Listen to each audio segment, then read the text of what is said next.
Yan, magandang hapon mga kababayan at panibagong usapin na naman ang ating tatalakayin ngayon mga kababayan. Pag-usapan natin mga kababayan ko itong video ng mga ngaral ng Seventh-day Adventist na napakasinungaling talaga itong mga kababayan ko. Hindi na makain-kain itong kasinungalingan nila. Dati po, kung napanood niyo po yung nakaraan kong video patungkol po sa 666 ang Pope, yan po ay pagbubuking po. Kasi sila rin din lang ang bumubuking sa kanilang aral na dekada nang ipinapangaral nila na ang Pope ay 666. Yun pala ay kalukuhan lang pala nung journalist nilang membro na nakapunta ng Vatican. Panoorin niyo po yung video ko po mga kababayan ko. At ngayon, ang ating pag-uusapan na naman natin ngayon mga kababayan ko ay dahil na booking na po sila doon sa kanilang pangaral na 666 ang Pope, binago na naman nila mga kababayan ko. At ito daw pong Revelation 13:18 ay hindi na daw Pope. Hindi po Pope ang tinutukoy na hayop diyan. Oh, nabago na. Oh. Anong sinasabi? Isang sistema na daw po yung hayop daw diyan, isang sistema ng pamamahala daw po mga kababayan ko. Napakal loko-loko talaga itong mga tao na to. Samantalang dito sa Revelation 13:18 ay isang tao. Dahil na-booking na sila, bago na naman ang ilang ipinapangaral sa kanilang mga inosenteng miyembro. Nako, mga miyembro.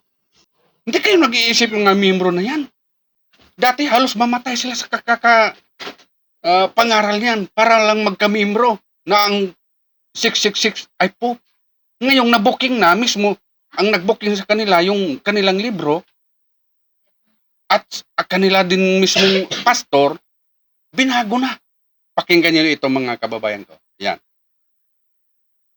Totoo po ba na ang Pope sa Rome ang 666? Ayan, Okay.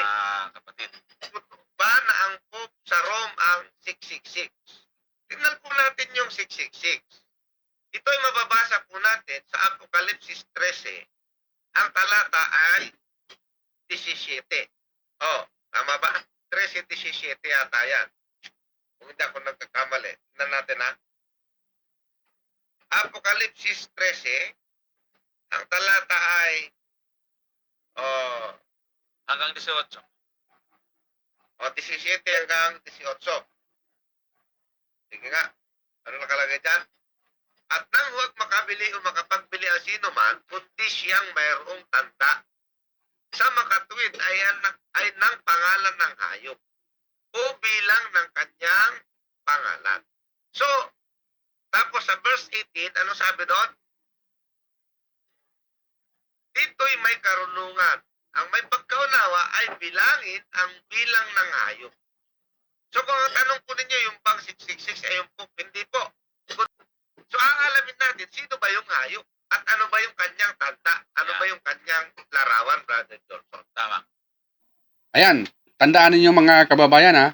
Revelation 13:18 na ang nakasulat doon, bilang ng kanyang pangalan. Bilang daw ng pangalan nung hayop na iyon. Pero anong bagong aral na naman ng mga sinungaling na ito? Pakinggan nyo po. Meron po tayo mga pag-aaral niyan, mga kapatid, kasi medyo mahaba yan. Pero pwede natin sagutin ng maiksi. Yung mga hayop na tinutukoy po dyan sa Revelation 13, ay dyan din po yung hayop na binabanggit doon sa Daniel 7. Apat yung hayop na binabanggit doon, pero yung ika-apat na hayop, ito po yung hayop na binabanggit dyan sa chapter 13 ng Revelation. So, ibig sabihin, ito po ay hari or paharian. Therefore, yung hari ay, yung hayop ay hindi yung Pope. Ay hindi individual na tao. Yan, hindi yung persona. Masasabi po natin ito isang pamahalaan, isang Yeah. kapangyarihan, isang sistema. Correct. Isang system po ito, hindi po ito person. Kaya masakit namang sabihin, ito.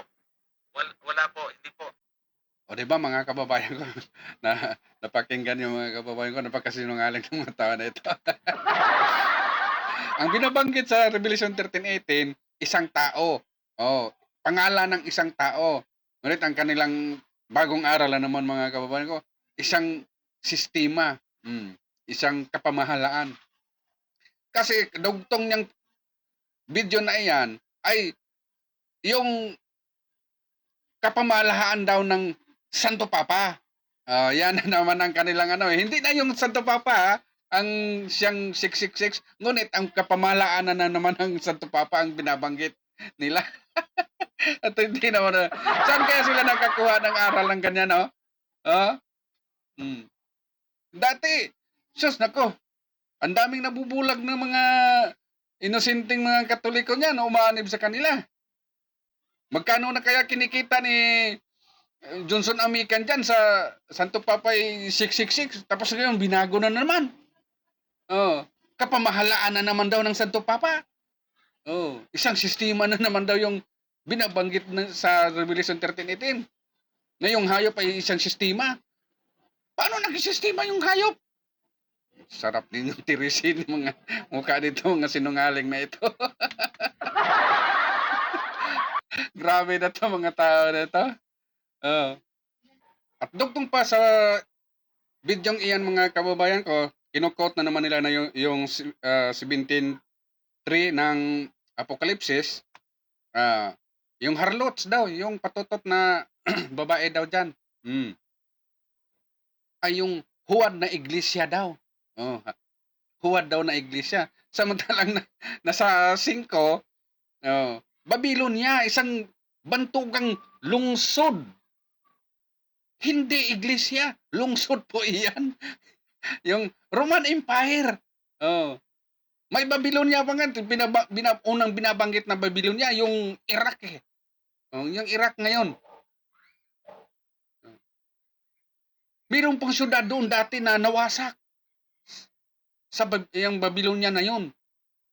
Tapos sasabihin ni Johnson Ambican ay isang huwad na iglesia daw.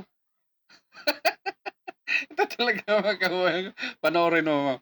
So dito ay pinapakita lamang ni Apostol Juan sa Apokalipsis.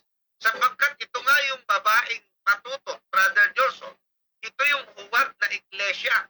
Sabi dyan, ina ng mga patutot, mother of harlots, at mga kasuklam-suklam sa lupa. Talatang 6, at nakita ko ang babae na lasing sa dugo ng mga banal at sa dugo ng mga martir ni Jesus, at nang aking makita siya, nanggilas ako ng malaking paggigilas. Ito po yung prostitute, ito po yung huwad na iglesia. Isang napakalawak na simbahan na nag-imbento ng mga aral na wala sa Biblia. Doon po nakipagrelasyon ang maraming iba't ibang mga malalaking denomination sa mundo ito. Meron po siyang doktrina, mga kapatid. May doktrina po siya. Ito po yung pinalitan niya po yung utos ng Diyos. Okay, tanyo mga kababayan ko. Kung paano nilikot ni Johnson Amican yung nakasulat sa Biblia. Yung patutot daw na babae yan ay isang iglesia na may doktrina. Ano pa yung sinasabi niya? Hindi niya iniisip dito mga kababayan, ang babae ay lasing sa dugo ng mga banal. Anong relihiyon ngayon ang may banal? Kumikilala ng mga banal. At sa dugo ng mga martir ni Jesus. Kaya nga tayo may, anong buwan ba yung may yung martyrdom? Kasi inaalala natin yung mga pinatay dati ng mga Roman Emperor. Yan. Roman Empire yung sinasabing harlot dyan eh. Kahit sino mga protestanteng mga Mga Bible scholar, ang tinutukoy diyan ay yung Roman Empire. Porket yung Katoliko, yung headquarters nasa Roma, ay siya na rin yung Roman Empire. Nawala na nga eh. Natalo nga eh. Na-convert nga si Constantino. Kaya galit sila galit yung mga sabarista ni Constantino. Kasi si Constantino ang nagpapaligal sa Kristiyano sa buong Roma. Na-convert nga siya sa pagka-Kristiyano. Kaya sinasabi nila si Constantino daw yung founder ng Katoliko. Paano siya talaga ng mga tao? Paano si Constantino naging founder? Na-convert nga lang siya sa pagkakatoliko. Ito talaga, ito. Kaya, kayong mga membro na binubulag nito, wag na kayong magpa-bulag ng husto pa ng mga sinungaling na ito. Pero araw pa bago-bago. Lilikutin pa yung sinasabi sa Biblia na ang harlot ay isang iglesia, isang relihiyon na nagbago daw ng katuruan.